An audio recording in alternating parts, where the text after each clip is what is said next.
We know time for any educator is precious. So what might be helpful to know right away to get you started using Minecraft Education Edition sooner rather than later? Great question, Becky. In this video, Becky and I will introduce you to 5 simple tips and tricks that are commonly used in classrooms around the world today. So let's start with the amazing camera function, one of my favorites. No more taking screenshots and pasting them somewhere you can't find later. So frustrating.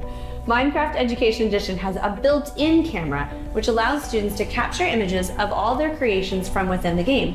Plus, they can include themselves in their photos because the camera can even take selfies.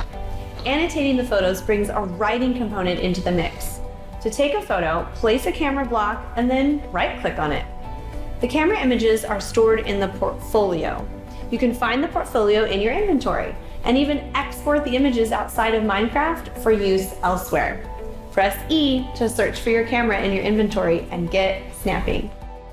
Given the freedom students have to manipulate the Minecraft world around them, it can be beneficial to have some control over their enthusiasm for building anywhere and everywhere.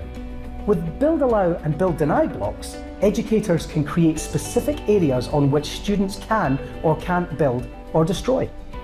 Use Deny blocks to protect structures already built, or use Allow blocks to designate areas the students are allowed to build in an otherwise protected world. Allow and Deny blocks are hugely useful tools for classroom management. Simply search Allow or Deny in your inventory to get started. Another awesome tool is the border block.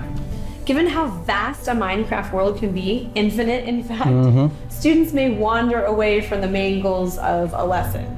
So the border block, think an invisible fence that students can't cross. It's one way that educators can designate a space within which the students must stay. Simply place the border blocks in a row, creating a closed shape, and then put the students inside. Search border in your inventory to get started with this one. And finally, did you know you can control the time of day or night in Minecraft, or decide when it rains? In the settings menu of a game, educators can decide if the game will remain permanently daytime or if time will pass. Permanent daytime is great for lesson creation because nighttime brings darkness, which is tough to build in. Yeah. You can also decide if the weather should be perfect. Now, I don't know what your definition of perfect weather is, but in Minecraft, this means that it never rains.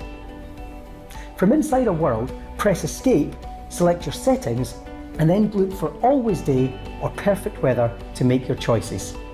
We have so many more hints to help you get started, so make sure to check out our tips and tricks resources that go into greater detail on these and other tools, like how and why to make it snow, or how to use redstone, or how to avoid flooding, and more.